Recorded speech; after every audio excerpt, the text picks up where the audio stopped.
So, when you're building modern software, you've got this fundamental choice to make. It's a decision that pits two really powerful design philosophies against each other: the broker versus the mediator.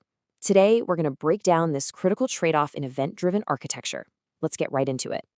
Think about it. Every single time you order something online, book a ride, or just refresh your social media feed, you're kicking off this incredibly complex chain reaction behind the scenes. Countless different services all need to talk to each other, like instantly and without failing. So, how on earth do modern applications manage this constant symphony of data without just collapsing into total chaos? Well, the secret sauce is a design style called event-driven architecture, or EDA for short. It's really the engine that powers the responsive, super scalable, and resilient systems that we all rely on every single day. At its heart, EDA is all about communication. See, instead of one part of an application directly calling another, it just kind of broadcasts a message, we call it an event, that basically says, hey, this thing just happened. Then other parts of the system that care about that thing can listen for those events and react however they need to. Okay, but here's the catch. This is where that crucial decision comes in. This system of announcements can be set up in two fundamentally different ways. And trust me, the choice you make here has massive implications for how your entire application is going to behave. First up, we've got the broker. And I want you to picture this: a big, chaotic, bustling town square. You've got people shouting out news, and anyone who's interested can just listen in and do their own thing. It's a system that is just buzzing with energy and freedom. But, and this is key, nobody is actually in charge of the whole conversation. So in this model, a component, let's say an order service, just publishes an event like order placed to a central message broker. That's it. It doesn't know who's listening, and frankly, it doesn't care. The inventory service, the shipping service, the notification service, they're all subscribed to that event, and they'll each react on their own. It's a classic fire and forget system. Now, the benefits here are huge. Because all these services don't depend on each other directly, what we call being decoupled, you get incredible scalability in performance.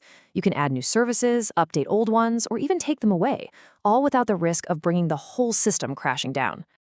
But, and this is a big but, what happens in that chaotic town square when a message gets lost? Or what if one of the listeners suddenly can't do its job? Who's responsible for cleaning up the mess? And yeah, this is the broker's Achilles heel. With this model, no single component is overseeing the entire process from start to finish. So if your payment service fails after the inventory has already been adjusted, the system has no idea how to fix itself. You can't just restart from the point of failure. This creates a huge risk of your data becoming inconsistent. You're essentially trading control for raw speed.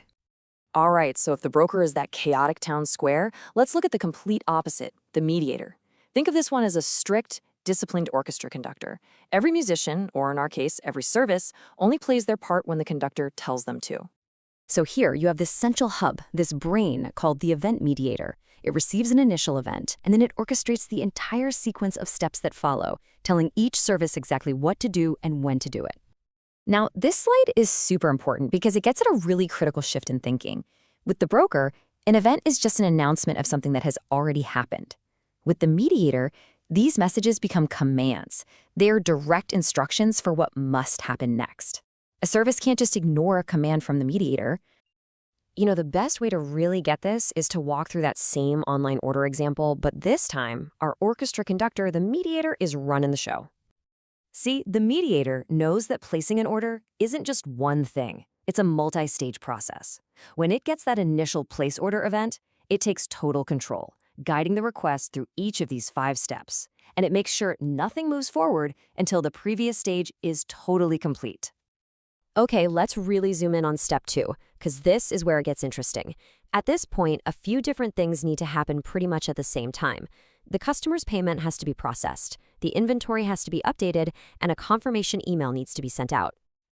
So you see the difference. The mediator doesn't just yell one thing into the void. It issues 3 separate, explicit commands to 3 different services. And here's the most important part. It waits. It actively tracks the progress and refuses to move on to step 3 until it gets a thumbs up back from all 3 services. Right. And this is where the mediator really earns its keep. Let's say the payment service sends back an error. Credit card expired. In the broker world, this would be total chaos. But here, the conductor is completely in control. The Mediator immediately spots that error. Bam! It halts the entire workflow right in its tracks, so the inventory doesn't get adjusted by mistake. It saves the order's current state, making a note that it failed right at the payment step. Then, once the customer updates their card info, the whole process can be restarted exactly where it left off. This is the Mediator's key strength: guaranteed recoverability. So there you have it. Two totally different approaches to the same problem. One gives you incredible speed and freedom, while the other offers total control and safety. Let's put them side by side. It really just boils down to this. If you need absolute peak performance and your services are pretty simple and independent, the broker is fantastic. But if you have a complex, multi-step business process where failure is not an option and you absolutely must guarantee completion, then the Mediator is your answer. This table really lays it all out, right? You can see the Mediator's strengths in workflow control and error handling just pop. But on the other side, the broker clearly wins on scalability and pure performance, partly because the Mediator itself can become a bottleneck if you're not careful. It's this constant balancing act, you know? This quote from the source material just hits the nail on the head. This is the fundamental decision every architect has to make. You can't have it all. You have to choose what's most important for the specific problem you're trying to solve. And that's really the bottom line here. Neither of these topologies is just better than the other one. The right choice depends completely on your specific business needs. Is your process simple or is it complex? How critical is recovering from an error? How much raw performance do you really need?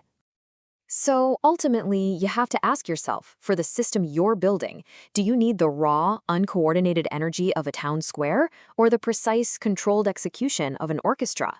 The answer is going to define the very foundation of your application.